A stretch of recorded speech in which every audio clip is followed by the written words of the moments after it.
ನಮಸ್ತೆ. ಸೋರೆಕಾಯಿ ಅಂದರೆ ಅಯ್ಯೋ ಸೋರೆಕಾಯಿನಾ ಅಂತ ಮುರಿತಾರೆ. ಆದರೆ ಇದರಲ್ಲಿ ಒಳ್ಳೆ ಒಂದು ರೆಸಿಪಿನ ಮಾಡ್ಕೊಳ್ಬೋದು.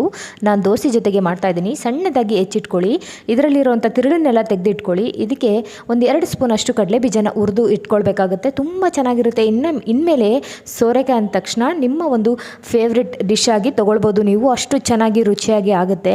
ಇಲ್ಲಿ 2 ಸ್ಪೂನ್ ಅಷ್ಟು ನಾನು 1 ಹಿಡಿಯಷ್ಟು ಕಡಲೆ ಬೀಜನ ಹುರಿದು ಇಟ್ಕೊಂಡಿದ್ದೀನಿ. ನಾವೆಲ್ಲರೂ ಒಗ್ಗರಣೆ ಹಾಕ್ತೀವಲ್ವಾ ಸಾಮಾನ್ಯವಾಗಿ, ಅದೇ ಥರನೇ ಒಗ್ಗರಣೆ ಹಾಕ್ಕೊಳ್ಳಿ. ಈರುಳ್ಳಿ ಚೆನ್ನಾಗಿ ಫ್ರೈ ಆದ ನಂತರ ಕಟ್ ಮಾಡಿರ್ತಕ್ಕಂಥ ಸೋರೆಕಾಯಿನ ಈ ಥರ ಹಾಕ್ಕೊಂಡು ಅದನ್ನು ಕೂಡ ಹುರ್ಕೊಳ್ಳಿ. ಇದನ್ನು ಪೌಡ್ರ್ ಮಾಡ್ಕೊಂಡು ಬರ್ತೀನಿ. ಇವಾಗ ಪೌಡ್ರ್ ಆಗಿದೆ ನೋಡಿ ಈ ಥರ. ಇವಾಗ ಎಲ್ಲನೂ ಕೂಡ ಹುರ್ಕೊಂಡಿದ್ದೀನಿ. 2 ಟೊಮೊಟೊನ ಹಾಕಿ ಸಾಫ್ಟ್ ಆಗೋವರೆಗೂ ಹುರ್ಕೊಳ್ಳಿ.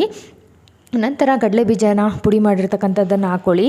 ಸಾಂಬಾರು ಪೌಡ್ರನ್ನ 1 ಸ್ಪೂನ್ ಅಷ್ಟು ಹಾಕ್ಕೊಂಡಿದ್ದೀನಿ. ಅರಿಶಿನ ಒಂದು 1/4 ಸ್ಪೂನಷ್ಟು, ಉಪ್ಪನ್ನ ರುಚಿಗೆ ತಕ್ಕಷ್ಟು ಉಪ್ಪನ್ನ ಹಾಕಿ ಸ್ವಲ್ಪ ನೀರು ಹಾಕ್ಕೊಳ್ಳಿ. ಜಾಸ್ತಿ ನೀರು ಹಾಕಿದ್ರೆ ಸಾಂಬಾರು ಆಗಿಬಿಡುತ್ತೆ. ಸ್ವಲ್ಪ ನೀರು ಹಾಕಿ ನೋಡಿ ಎಷ್ಟು ಚೆನ್ನಾಗಿ ಕಾಣಿಸ್ತಾ ಇದೆ ಅಂದರೆ ಕಾಣಿಸೋದು ಮಾತ್ರ